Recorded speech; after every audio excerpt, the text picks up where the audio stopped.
Hello दोस्तों। BPSC TRE 3 के लिए जो है साइंस की अपनी एक क्लास रहेगी। ठीक है। साइंस के जो इम्पोर्टेंट क्वेश्चंस है ना, वो अपन इस सेशन में हल करने वाले हैं, तो बिल्कुल आप लास्ट तक देखें क्लास को। देखिए, दृश्य स्पेक्ट्रम की तरंग दैर्घ्य की सीमा क्या है। आपको बताना है कि दृश्य जो स्पेक्ट्रम है ना, उसकी तरंग दैर्घ्य की सीमा क्या है। तो 3900 एंगस्ट्रॉम से लेकर के 7300 एंगस्ट्रॉम तक सीधी याद रखनी है तुम्हें। ठीक है, दृश्य की पूछ लेता है कई बार।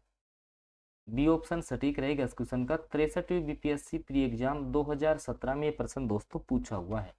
अगला क्वेश्चन, सही कथन चुनिए कि लाल प्रकाश का तरंग दैर्घ्य बैंगनी प्रकाश से कम होता है।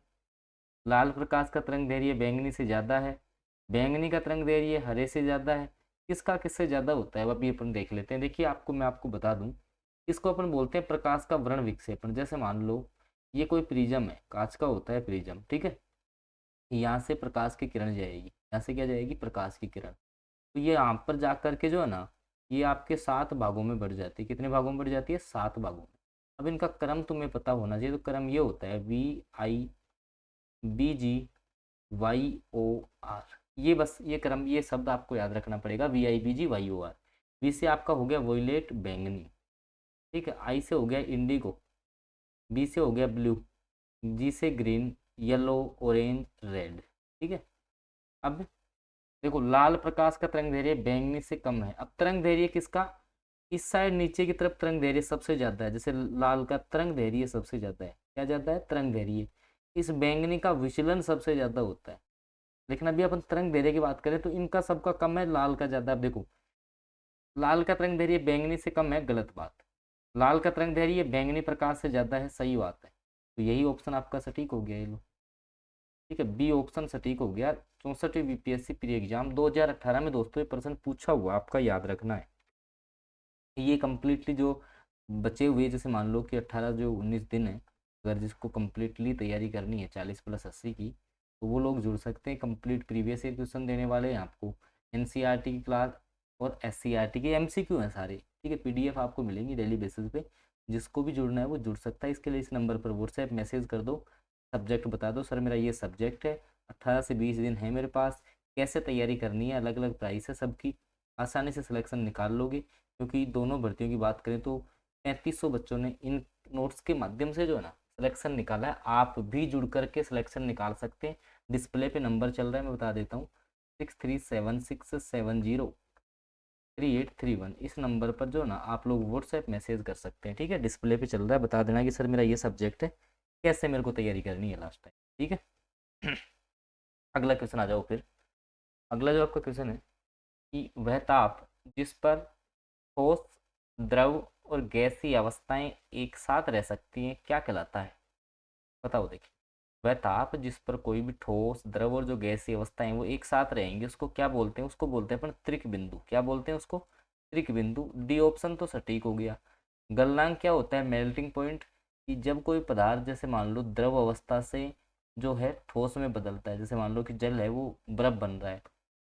क्वथनांक आपका क्या होता है, कोई भी द्रव पदार्थ वो गैस में बदल रहा है, इसको क्वथनांक बोलते हैं। ठीक है, तो इस प्रश्न का सटीक आंसर डी ऑप्शन हो गया।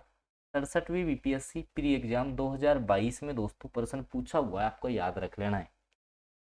जिन साथियों ने चैनल सब्सक्राइब नहीं किया भाई, जुड़ जाना आप लोग, क्योंकि एक एक उम्दा क्वेश्चंस जो है ना वो डेली बेसिस पे मैं आपके लिए लेकर के आ रहा हूँ, छोटी छोटी क्लासेस के माध्यम से। ठीक है। अगला जो क्वेश्चन है, निम्नलिखित में से वह कौन सा आपका यंत्र है जिसके द्वारा विद्युत परिपथ में बहने वाली धारा की पहचान होती है। ये टीआरई 3 के कैंसिल पेपर में आया हुआ क्वेश्चन है। अब देखो क्या बोला इसने कि अगर मान लो ऐसे बोलता है विद्युत धारा को मापना है, अगर विद्युत धारा का मापन करना है, ध्यान देना यहाँ पे, बहुत इंपॉर्टेंट क्वेश्चन है। विद्युत धारा का अगर मापन करना हो ना, मापन करना हो, तो अपन काम में लेते हैं क्या, एमीटर। क्या काम में लेंगे, एमीटर काम में लेते हैं। आपसे बोल रहा है विद्युत धारा की पहचान करनी है, विद्युत धारा क्या करनी है, पहचान करनी है ना, तो आपको काम में लेना पड़ेगा गैल्वेनोमीटर। क्या काम में लेना पड़ेगा, गैल्वेनोमीटर जो ना, वो आपको काम में लेना पड़ेगा। ए ऑप्शन जो है वो इस क्वेश्चन का सबसे सटीक आंसर रहेगा, याद रखना है आपको। ठीक है, अगला क्वेश्चन आ जाओ। इलेक्ट्रॉन का प्रवाह है निम्नलिखित में से क्या कहलाता है। अब देखो ये है ना, एनसीईआरटी से सीधी सीधी परिभाषा का क्वेश्चन आपका बना हुआ है। जैसे इलेक्ट्रॉन का प्रवाह, अब अपन पढ़ते हैं विद्युत धारा। अपन पढ़ते हैं विद्युत धारा। विद्युत धारा बोलते किसको, जैसे मान लो कि कोई भी आपका चालक तार है, ये आपका चालक तार है, तो इसमें जो आपके आवेश गति कर रहे हैं, आवेश या जो आपके इलेक्ट्रॉनों का जो प्रवाह हो रहा है, ठीक है, इलेक्ट्रॉन किस स्पीड से इसमें जा रहे हैं, इसको अपन विद्युत धारा बोल रहे हैं, ठीक है, आवेश प्रवाह की दर। तो क्या पूछा है, इलेक्ट्रॉनों का प्रवाह क्या कहलाएगा, आपका विद्युत धारा कहलाता है, ठीक है। ऑप्शन जो सी है वो सटीक आंसर रहेगा इसका। और इसका जो आपको मात्रक है वो आप सभी को पता है क्या होगा, एम्पियर होगा, ठीक है, एम्पियर इसका मात्रक होता है। तो सी ऑप्शन सटीक हो गया। ये क्वेश्चन भी आपका टीआरई 3 के कैंसिल पेपर में आया था। अगला क्वेश्चन देखिए, उदासीनीकरण अभिक्रिया का उत्क्रम क्या है, ठीक है। उदासीनीकरण का मतलब है कि जैसे मान लो कोई भी आपका अम्ल है, उसकी क्रिया अपन करवा रहे हैं सार से, कोई भी आपका अम्ल है उसकी क्रिया सार से करवाएंगे, तो अम्ल सार के गुणों को नष्ट कर देगा, सार अम्ल के गुणों को नष्ट करेगा, इससे आपका बनेगा लवण प्लस जल आपका बनता है। इस प्रक्रिया को बोलते हैं अपन अम्ल सार की उदासीनीकरण अभिक्रिया। अब इसका जो उल्टा है इसको अपन बोलते हैं हाइड्रोलिसिस। सी ऑप्शन जो है वो सटीक रहेगा इसका, ठीक है, सी ऑप्शन जो है वो आपका सटीक रहने वाला है। अगला क्वेश्चन देखिए, पढ़ने में काम आने वाले ग्लास लेंस किस प्रकार के लेंस से बनते हैं। तो देखो इसमें देखिए, अब जैसे मान लो कि आप अगर स्टडी करोगे तो आपको पास का कंटेंट देखना है, मतलब वस्तु आपको कहाँ की देखनी है, पास की देखनी है। अब जैसे मानव नेत्र में जो है 3 प्रकार के दोष हैं आपके। एक आपका होता है निकट दृष्टि दोष, दूसरा आपका होता है दूर दृष्टि दोष, और तीसरा आपका होता है जरा दृष्टि दोष। निकट वाले में क्या होता है, नाम से उल्टे हैं। निकट वाले में निकट की वस्तु तो दिखाई देगी, निकट में निकट की वस्तु दिखाई देगी, दूर की नहीं देगी, ठीक है, तो इसको निकट दृष्टि दोष बोलेंगे। एक आपका होता है दूर, तो दूर में क्या होता है, दूर की तो वस्तु दिखती है लेकिन पास वाली वस्तु स्पष्ट दिखाई नहीं देती। अब पास वाली नहीं दिखती, अगर आप जैसे मान लो पढ़ने में काम लोगे तो पास वाली वस्तु नहीं दिख रही, तो इसका मतलब कौन सा दोष हुआ है, दूर दृष्टि दोष। इसके निवारण के लिए ध्यान रखना, निकट वाले के लिए काम में लेते हैं आपका अवतल लेंस, और दूर दृष्टि दोष के निवारण के लिए काम में लिया जाता है उत्तल लेंस। तो आंसर तो हो गया बी ऑप्शन, ठीक है। एक आपका होता है जरा दृष्टि दोष, ये व्यक्ति को जैसे मान लो आयु बढ़ने के साथ साथ बुढ़ापे में होता है, और इसमें जो है दोनों प्रकार की वस्तुएं नहीं दिखती, ना तो पास की दिखती है ना दूर की। इसमें जो है फिर द्विफोक्सी लेंस काम में लिया जाता है, ठीक है। और द्विफोक्सी में कई बार ऐसे पूछ लेता है कि जैसे मान लो कि द्विफोक्सी है तो इसमें ऊपर वाला जो आपका लेंस होता है वो आपका होता है अवतल।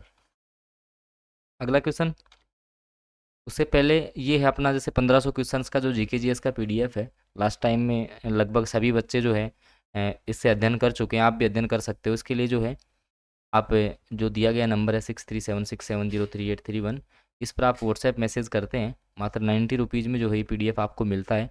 40 क्वेश्चन जो आपके जीके जीएस के आते हैं उसके लिए जो है काफ़ी इंपॉर्टेंट है, ठीक है। अगला क्वेश्चन, सबसे ज़्यादा श्यानता होती है, श्यानता का मतलब क्या है। देखिए, द्रवों का जो बहने का गुण है, द्रवों का बहने का जो गुण है उसको अपन बोलते हैं क्या, श्यानता बोलेंगे। जैसे मान लो कि आपका जो द्रव है वो किस प्रकार से बह रहा है। जैसे मैं अगर सीधा सीधा आपको समझाऊं कि जो द्रव जितना गाढ़ा है, जो द्रव जितना गाढ़ा होता है ना उसकी श्यानता सबसे ज़्यादा होती है। अब ऑप्शन देखो, जल, वायु, शैद या खून। तो सबसे इसमें से जो है आपका गाढ़ा द्रव कौन सा है, शैद है। तो शैद की जो श्यानता है ना वो सबसे ज़्यादा होती है, शैद की श्यानता सबसे ज़्यादा होती है। डी ऑप्शन जो है वो सटीक रहेगा। 66वीं बीपीएससी प्री एग्जाम 2020 में दोस्तों ये क्वेश्चन आपका पूछा हुआ है। अगला क्वेश्चन है, प्लूटोनियम के नाभिक में न्यूट्रॉन्स की संख्या क्या होगी, ठीक है। अब जैसे इसका परमाणु क्रमांक आपका 94 है, प्रोटोनों की संख्या इसमें 94 है, इसकी द्रव्यमान संख्या 242 है, ठीक है। तो द्रव्यमान संख्या में से आप जो है प्रोटोनों की संख्या लेस करेंगे तो आपके न्यूट्रॉन्स आ जाएंगे। तो 242 में से जो है आप 94 लेस करोगे तो आपका जो है 148 बचने वाला है। बी ऑप्शन जो है वो आपका सटीक रहेगा। 66वीं बीपीएससी प्री एग्जाम 2020 में प्रश्न आपका आया हुआ है।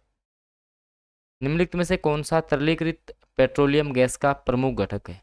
अब देखो, जो आपकी द्रवित पेट्रोलियम गैस होती है ना, इसमें आपका एक तो आपका होता है क्या, एक तो पाया जाता है इसमें ब्यूटेन, एक होता है प्रोपेन, दोनों पाए जाते हैं। ब्यूटेन आपका होता है लगभग 65%, प्रोपेन आपका होता है 35%, ठीक है, जिसको कि आप एलपीजी बोलते हो, ठीक है।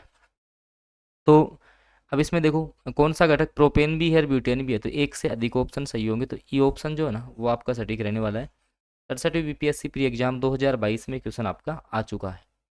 अगला है स्टील को कठोरता प्रदान करने के लिए इसमें क्या बढ़ाया जाता है। तो हमेशा जो है इसमें कार्बन की मात्रा मिलाई जाती है जिससे स्टील आपका कठोर बनता है। तो ए ऑप्शन सटीक रहेगा।